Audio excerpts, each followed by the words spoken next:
Day trading can be very lucrative. A lot of times on the internet, people flaunt high profits or they show a lifestyle that most people aim to live. But in actuality, you can have a very successful trading career just by being able to take care of your monthly expenses. Just doing that, you're already setting yourself ahead of most people who have to clock into a 9 to 5 to take care of their responsibilities. My goal for this channel is just to be able to show you guys what works for me.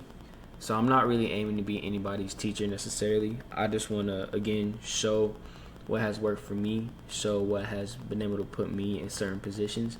And if other people are able to benefit from it, then by all means, I would definitely be open to that. I wanted to break down a trade that I took yesterday evening in the Asian session. I had recently just started a 100K static funding challenge from Apex, and I was able to hit the profit goal within 3 trade ideas. So I wanted to break down the 3 trade ideas that I use in order to make that happen. I like to trade using the Inner Circle Traders trading concepts. That's just what works for me the best. So everything that you'll see here is not my own. I have learned it learned isn't even a word, or learned it isn't even a word. I have learned these concepts directly from his YouTube channel for free. I studied it for probably over maybe 3-4 years at this point. And I've been able to see some consistency in it. I've definitely had my ups and my downs. One of the biggest things that I'm still learning to this day is really just how to manage my emotions, because sometimes I can be a little bit overzealous. I might have a very decent win streak and then I might over leverage too much and then I reset my progress, little things like that. So I'm still working on little kinks that can help me become a better trader myself. So I think forcing myself to use a funding prop firm is going to help reinstill certain discipline, maybe not necessarily in my trading, but more of my mental that will reflect in my trading. Okay, so before I make any type of trade idea, I like to ask myself 3 things. Where did price come from? Where is it most likely to go? And what market condition are we currently in? This helps me have a clear understanding of what I'm looking at, helps me understand what just happened, and what also helps give me a better idea of what to expect to happen next. A lot of things that work for me, or a lot of things that I focus on the most, are imbalance and liquidity. I've noticed that those 2 things just attract my eyes the easiest, and I'm able to spot them with the least amount of trouble. So when I first opened my chart the other day, price was somewhere around right here, I believe. I think I saw it like around right here. Mark that there for you. So this vertical line is where I saw price come from initially, or where I saw price currently resting at when I first opened up my chart. So I asked myself where the price come from. I saw that it had left this invisible, so to speak, support that most retail people would identify. When I see equal highs like this lets me know that this is a area of liquidity. So liquidity is just an area that price engineers where there are resting orders that it will most likely return to in order to liquidate at a later time. So I marked this up as a point of reference, and I was able to label this as buy side liquidity. So liquidity also gives strong indications of reversals. This is actually very beneficial for me too. I like to see liquidity get taken out because I understand that price is most likely to change directions, and that gives me more confidence in any trade idea that I might come up off of that. So because price was sitting over here, I asked myself, okay, well, if it's leaving this area of liquidity, what is it aiming for at its current state? Well, price quickly left this long wick from this buy candle relatively quickly, so I understood this was also a point of interest. So these lows, any type of significant high or low, we're gonna label that as liquidity, right? So they're just areas in the market where price had either left quickly or it left clean structure, right? So label this as sell side liquidity. So like I said, liquidity means reversals. When price liquidates an area, it is a strong indication that we can expect a reversal from that point. So understanding this, I was able to pick up on price wanting to aim for this area. So what I did was I found a catalyst that supported my trade idea that would help propel price in the direction that I wanted it to go. So like I said, another thing that I like to trade off of are imbalances, right? So for me, I like to use a lot of fair value gaps. So because price was right here, as price started dropping, I saw that it was leaving gaps, and we're here on the 1 minute. Or no, I'm sorry, we're here on the 1 minute right here, as you can see. So as price started dropping down, I took note of that. So I'm gonna label this what I saw.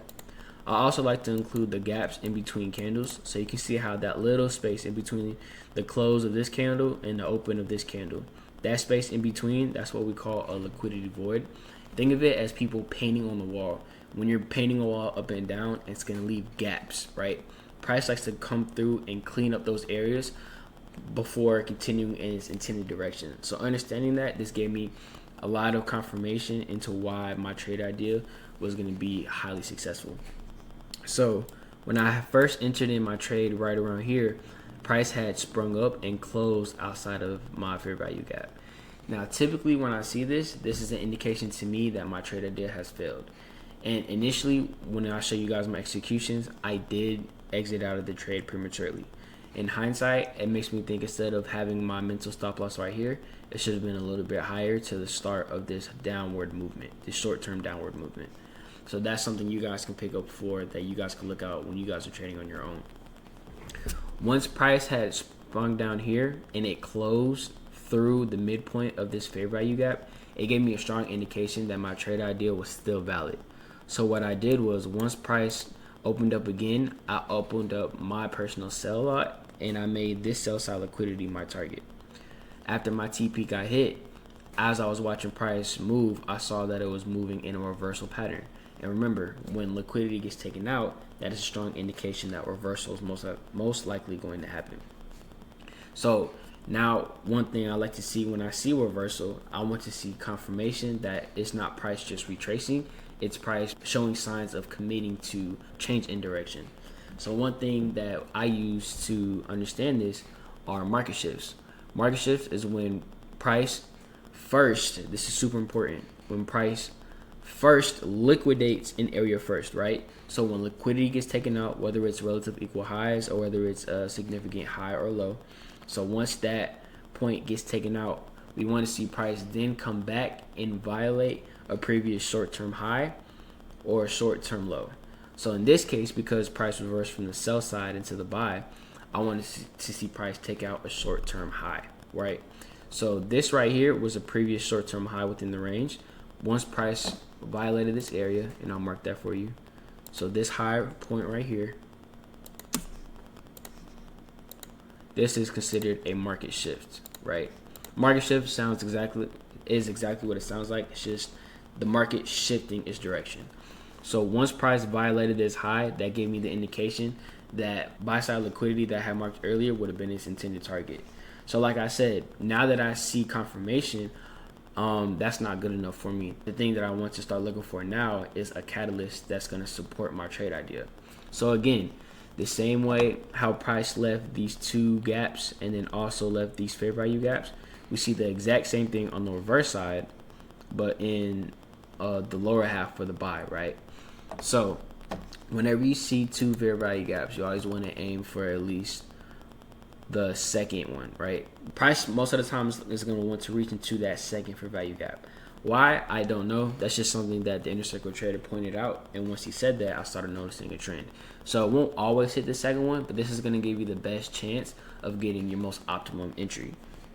So whenever I draw the fair value gaps and there is a void, again, the space between two candles next to each other that form, that little gap in between that white space, I like to include that when I'm marking my fair value gap, right? So pull it up from here all the way up top. And when I draw it out, you can see the midpoint of this fair value gap. So we're gonna label that as the FVG. So as price started coming down, you can see I had actually popped multiple entries. So when the price first came down, I believe I first popped in somewhere over here because there was another fair value gap. But this one was actually a better fair value gap because it's more in the discount.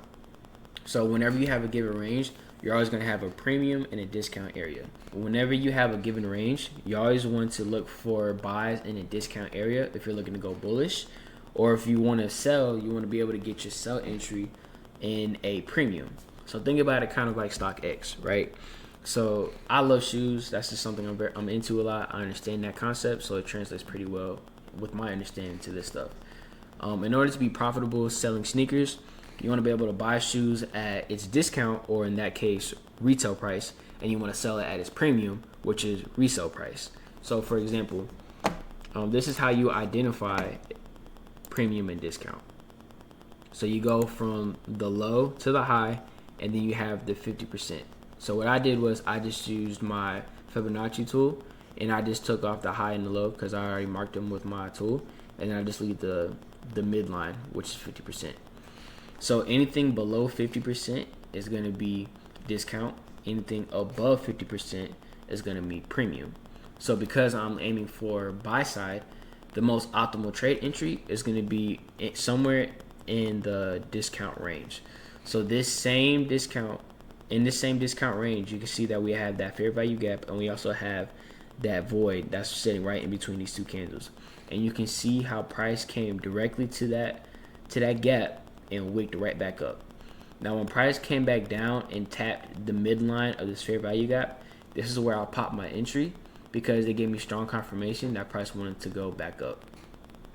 As it started pushing up and up and up, you can see how price never came back down through this midline fair value gap, and that's what you want to see. These are giving you strong confluences or confirmations that your trade idea is correct. So as price started pulling up, I had noticed that there was actually a 5-minute fair value gap in this area right here, and I'm going to pull that up here for you.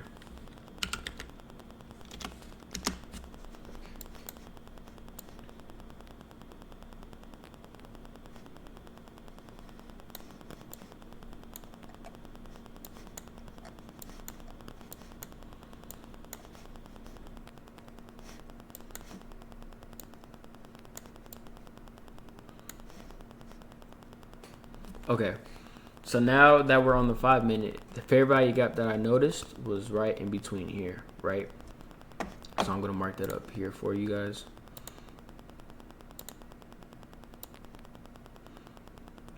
So the cool thing is, when you have an inversion fair value gap, this gives you a strong indication that if price closes past its midline, that's a good indication that price is gonna keep pushing in that direction, right? So I understood as I was trading this, and we can actually label this the fair value gap. If I moved it, so as you guys can see, there is a 5-minute. Do something so I can notice it.